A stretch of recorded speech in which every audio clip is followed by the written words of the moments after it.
আপনি তো বলছিলেন যে সরকারিভাবে কিছু পদক্ষেপ যদি নেওয়া যেতে পারে, কিছু ব্যবস্থা যদি নেওয়া যেতে পারে, কিন্তু এক্ষেত্রে পরিবারের ভূমিকাটা নিশ্চয়ই আরও বেশি গুরুত্বপূর্ণ। এক্ষেত্রে পরিবারের ভূমিকাটা সম্পর্কে একটু জানতে চাই।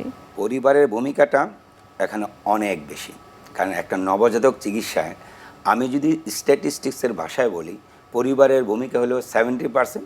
আমার ফিজিশিয়ান বা ডাক্তার সিস্টার, আমার যে হেলথ সেক্টর আছে তার দায়িত্ব মাত্র 30%।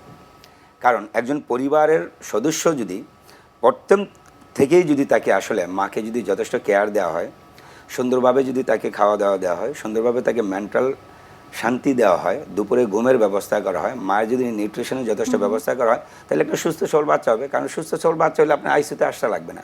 আইসিউতে না আসা লাগলে আপনার চিকিৎসার কষ্ট হবে না।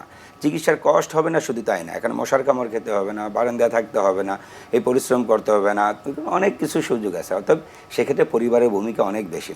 কিন্তু পরিবার সেটা আসলে ভূমিকা যথাযথভাবে পালন করবেন কি না সেটা আসলে মনস্থির করা লাগবে, এবং এটা অবশ্যই করে আসতে হবে। আচ্ছা, তাইলে আসলে সম্ভব। তারপরেও যদি আমাদের কিছু পার্সেন্টেজের বাচ্চা আসবে, দুনিয়াতে আসবে, যারা বিভিন্ন প্রবলেম নিয়ে আসবে, এই সমস্যা থাকবেই।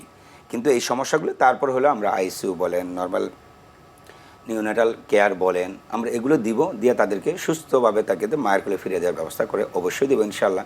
তবে হায়াত মৌতের মালিক আমরা আগেই বলি, যেটা অবশ্যই আল্লাহ দেখবেন। কিন্তু আল্লাহ তো বলছেন আপনাকে চেষ্টা করতে হবে, চেষ্টা না করলে তো হবে না। আর এই জন্য তো হাসপাতালে তৈরি, এই জন্য এনআইসিউগুলো তৈরি, এই জন্য স্ক্যানারগুলো তৈরি, সে ব্যবস্থা নেওয়া লাগবে। আর এখন তো সিস্টেম চেঞ্জ হয়ে গেছে, পৃথিবীর সব দেশে এখন নবজাতক এবং মায়ের কোলে রেখে নবজাতক যদি লাইফ সাপোর্টও থাকে মায়ের কোলে থাকবে। এটাকে স্ক্যানও বলা হয়, অর্থাৎ মাদার স্ক্যানও। মা থাকবে, সাথে তার বাচ্চা থাকবে, ক্রিটিক্যাল বাচ্চা, সে লাইফ সাপোর্টে থাকবে কিন্তু মায়ের কোলে থাকবে। অর্থাৎ মা তার চিকিৎসায় পার্টিসিপেট করবে। এটি হলো মায়ের এম্পাওয়ারিং ক্যাপাসিটি বাড়বে, তাহলে সেটা অবশ্যই প্রয়োজন। এখন সারা বিশ্বে এটা চলতেছে।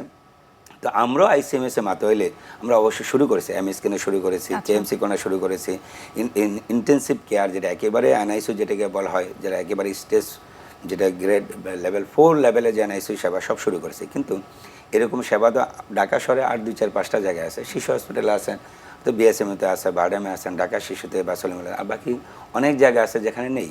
আমাদেরকে এই সেবাটাকে অবশ্যই বৃদ্ধি করা লাগবে, এবং এই সেবা নিশ্চিত করার জন্য ম্যান পাওয়ার এবং লজিস্টিক এনশিওর করা লাগবে। আচ্ছা, শুধু বড় বিল্ডিং থাকলো, হাসপাতাল ইনকিউবেটর আছে, কিন্তু জনবল নাই, মেশিন চালাতে জানে না, এরকম হলে তো হবে না। তাই একটা লাইফ সাপোর্ট চালানোর মতো এক্সপার্ট লোকজন থাকতে হবে। শুধু একজন ডাক্তার দিয়ে তো এনআইসিউ চলবে না, ডাক্তারের সাথে তার সাপোর্টিভ স্টাফ, প্রথমটাই যারা দায়িত্ব পায় না তারা হলেন যে আমাদের সিনিয়র স্টাফ নার্স।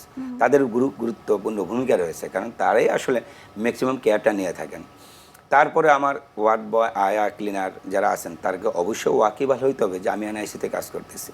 তার যথেষ্ট ইনফেকশন কন্ট্রোলের ব্যবস্থা নেওয়া লাগবে, তাকে যথেষ্ট পরিমাণে আন্তরিক হওয়া লাগবে, তাকে যখন তখন এসে বাচ্চাটাকে ধরে সেই করা যাবে না, এটা মনে রাখা লাগবে। আর ম্যাক্সিমাম কেয়ার সেবাটা ওই যে বললাম যে এখন স্ক্যান, অর্থাৎ মায়ের সাথে রেখে দিতে পারলে মায়ে নিজে আসলে অনেকটুকু কেয়ার করতে পারেন, খেয়াল করতে পারেন। সেই ক্ষেত্রে আমাদের স্টাফদের উপর চাপ কমে যাবে। তাহলে সরকারকে এই ব্যাপারে উদ্যোগ নেওয়া লাগবে।